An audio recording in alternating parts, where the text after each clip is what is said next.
बिस्मिल्लाहिर्रहमानिर्रहीम। देखें, ये जो इससे पहले जो डी चौक का पीटीआई का प्रोटेस्ट था, उसमें इमरान ने क्या कहा था? इमरान ने ये कहा था कि ये डू और डाई का जो है ये सिचुएशन है। तो उसका मतलब ये है कि आप वहाँ पे अपना भरपूर प्रोटेस्ट आप रिकॉर्ड करवाएं। ठीक है, ये डू और डाई एक्चुअली अगर आप देखें तो ये दोनों पार्टियों की तरफ से डू और डाई है, क्योंकि अगर इसमें अवाम अगर भारी अक्सरियत में निकलती है और हुकूमत को जो है वो घुटने टेकने पे मजबूर करती है, तो ये उनके लिए भी डाई सिचुएशन है। और अगर इमरान इसमें कामयाब नहीं होते, पीटीआई कामयाब नहीं होती, तो इनके लिए भी तो ये डू और डाई पोजीशन दोनों आपको अपना पूरा जोर लगाना चाहिए। तो इसमें गंडापुर साहब जो है वो अपने पूरा काफिला लेके आए, जो उन्होंने ठीक है 2 दिन और 3 दिन जो उन्होंने रुकावटें हटाई, ठीक है 100% सही। लेकिन जब वो पॉइंट पे आके वो 0 पॉइंट वो डी चौक पे क्यों नहीं गए? अगर उस वक्त ये अपना पूरा काफिला लेके डी चौक पे जाते और एक पुरजोर तकरीर करते और वहां पे अपनी पूरी पावर दिखाते, उसका इम्पैक्ट बिल्कुल कुछ और होना था। लेकिन इन्होंने बीच में जो है उन्होंने गोलमोल कर दिया, और उसके बाद अपने जो है जितने भी लोग हैं या जितने इनके काफिले में लोग थे उनको वहाँ पे छोड़ के और ये खुद पेशावर चले गए। और उसके बाद जो उन्होंने तकरीर की वो हम सबको पता है, और उसमें हम सबको पता है कि उसमें कितनी सच्चाई है या क्या वो छुपा रहे हैं क्या नहीं।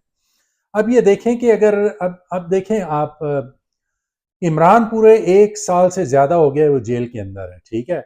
और ये जो पीटीआई के जो इस वक्त करता धरता हैं या पार्टी के जो बड़े हैं जिनके पास सारे ओहदे हैं, ये बाहर रह के क्या कर रहे हैं 1 साल से? सवाए इसके कि इन अदालतों के अंदर ये केसेस लड़ रहे हैं। ये अदालतें भी उनके साथ मिली हुई हैं, ये जजेस भी उनके साथ मिले हुए हैं, ये इस्टेब्लिशमेंट के साथ पूरी ब्यूरोक्रेसी भी मिली हुई है, पुलिस भी मिली हुई है।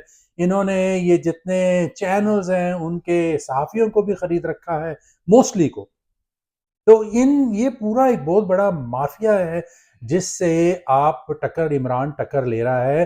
तो ये जो पीटीआई के इस वक्त करता था, जिनके पास बहुत पोजीशन है, ये बाहर रह के इन्होंने इमरान की रिहाई के लिए क्या किया मुझे बताएं ना। इन्होंने कोई ऐसी कोई मनसूबाबंदी की हो, कोई इन्होंने ऐसे कोई ऐसे बड़े प्रोटेस्ट किए हों? नहीं, मुझे नहीं लगता कि ये जितनी ये मोस्टली जो इस वक्त पीटीआई के लीडरशिप है वो इमरान से मुखलिस भी है कि नहीं।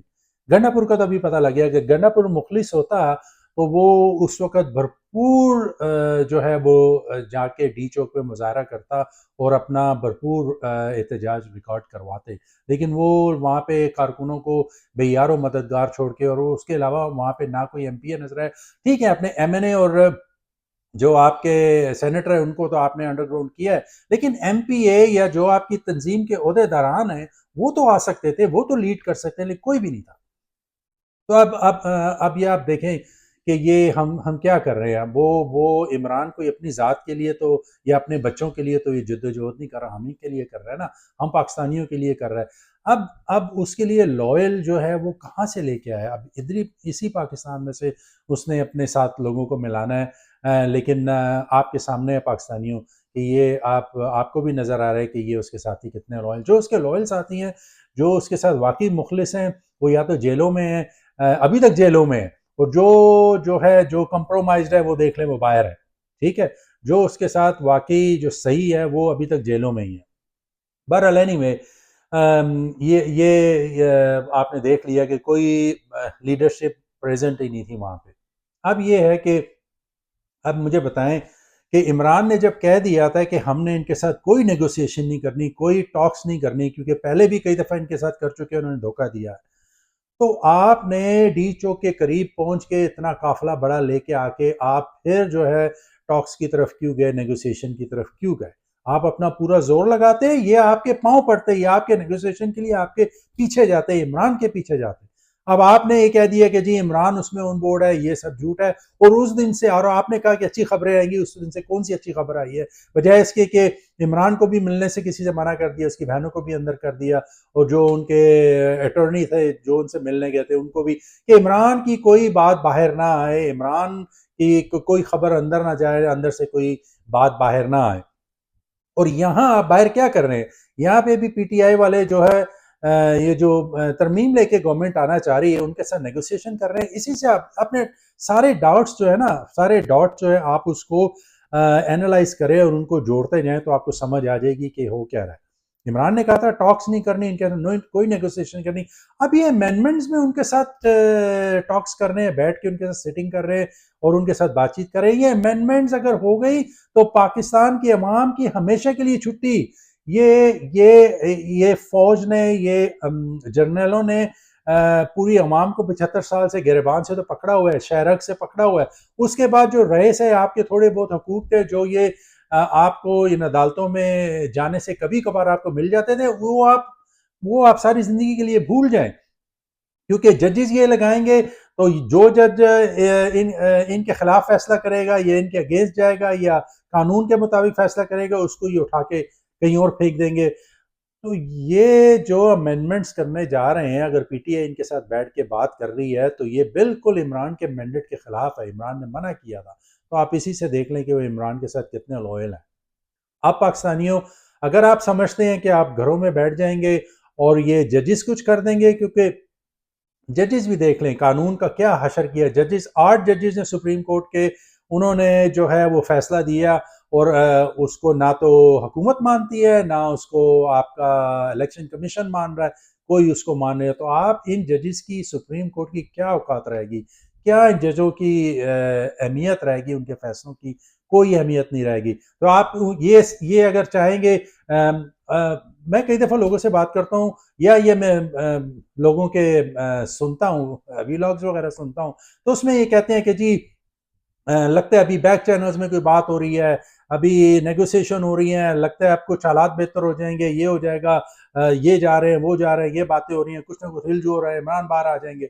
मैं पहले दिन से कह रहा था, सवाल ही पैदा नहीं होता कि इस तरह से इमरान बाहर आए, क्योंकि ये इस्टेब्लिशमेंट कभी भी ये नहीं चाहेगी कि कोई ऐसा हुक्मरान आए, कोई ऐसा हुक्मरान आके, ताकतवर हुक्मरान आए जिसके पीछे अवाम हो और फिर वो ऐसे फैसले करे जो इस मुल्क के मफाद में हो।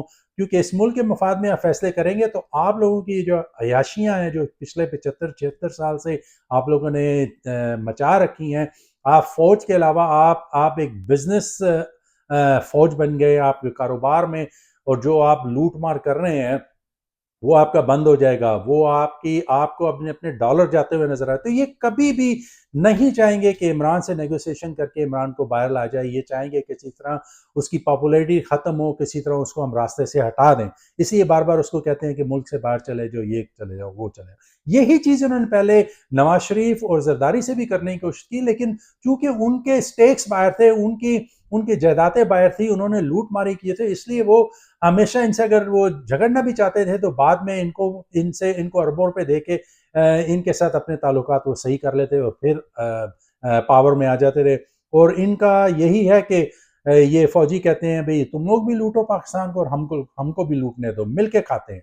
ये कभी भी नहीं चाहेंगे कोई ऐसा है जो जो खाने वाला ना हो, जो ऑनेस्ट हो, जो इस मुल्क को आगे लेके जाए, क्योंकि इनके डॉलर, इनकी रोटियां बंद हो जाएंगी सारी जिंदगी के लिए। इसका पाकिस्तानियों सिर्फ और सिर्फ एक रास्ता है, और ना ये जजेस इतने, इनमें इतना दम है, इतना खम है कि ये उठ के, अगर 6 जजेस ने उस वक्त खत लिखा था तो ये जुडिशरी उनके पीछे खड़ी होती ना, नहीं हुई। अभी भी अगर आप ये समझते हैं कि सुप्रीम कोर्ट या हाई कोर्ट कुछ कर लेगी, नहीं, ये कभी भी नहीं करेंगे, इनमें हिम्मत ही नहीं है। या कोई ब्यूरोक्रेसी में कोई उठेगा या कोई फौज में से कोई नहीं, कुछ भी नहीं। इसका सिर्फ एक हल है, अवाम को अपना हक छीनना पड़ेगा, अवाम को निकलना पड़ेगा, अवाम को अपना हक इनसे छीनना पड़ेगा। खुदा की कसम मैं कहता हूं, अगर अभी जो डी चौक पे कॉल दी है, और डी चौक पे भी कॉल देखे ना, डी चौक पे कॉल दी है, हम क्या कह रहे हैं कि सिर्फ इमरान से मुलाकात की, जो कि उसका आईनी कानूनी हक है, और आप उसको वो नहीं दे रहे। फिर आप कहते हैं पाकिस्तान में कानून है, और ये है आप लोगों को, औरतों को, बच्चों को, बूढ़ों को जाके घरों से उठा लेते हैं। ये कौन सा कानून है? वहां पे गुंडा राज है, गुंडागर्दी है। और इससे छुटकारा हासिल करने का सिर्फ और सिर्फ एक रास्ता है, वो बगावत है। पाकिस्तानी लोगों को बाहर निकलना पड़ेगा। ये इस्लामाबाद हो, पिंडी, अभी डी चौक की जो 15 तारीख की कॉल की है, अगर इसमें 5-10 लाख बंदा आ जाता है, और 5-10 लाख बंदा इस्लामाबाद पिंडी से आना कोई बड़ी बात नहीं है। और ये जब तक नहीं होगा, जब तक ये 5-10 लाख बंदा नहीं निकलेगा, मैं आपको यकीन दिलाता हूँ आप लोग हमेशा के लिए गुलाम रहोगे, इसी तरह आप सिसकते रहोगे, इसी तरह आप और आपकी आने की नस्लें भी गुलाम रहेंगी इन्हीं फौजियों और इन्हीं चोरों उचक्कों के जो है वो रहमो करम पे रहेंगी। ये अपनी जायदादें बनाते रहेंगे, लूटते रहेंगे और आप लोग सिसकते रहोगे। ये महंगाई में आप लोग पिसते रहोगे। इसका कोई वे आउट नहीं है। सिर्फ एक इलाज है, सिर्फ और सिर्फ एक इलाज है। आप लोगों को घरों से निकलना पड़ेगा, हर शहर में, सिर्फ डी चौक में नहीं। मैं कहता हूँ 15 अक्टूबर को आप डी चौक के अलावा, डी चौक पे तो निकलना है, पूरा पाकिस्तान में लोग निकले और ऐसा एहतजाज रिकॉर्ड कराएं कि उसके बाद ये हुकूमत भी घुटने टेक दे और उसके बाद ये फौजी जर्नैल जिन्होंने पूरे पाकिस्तान पे कब्जा किया हुआ है, ये भी घुटने टेक दें। That's the only way out. उसी तरह इमरान भी बाहर आएगा और इसी तरह आप लोग अपनी हकीकी आज़ादी भी छीन सकोगे। सोचें इसके ऊपर और अमल करें। पाकिस्तान जिंदाबाद।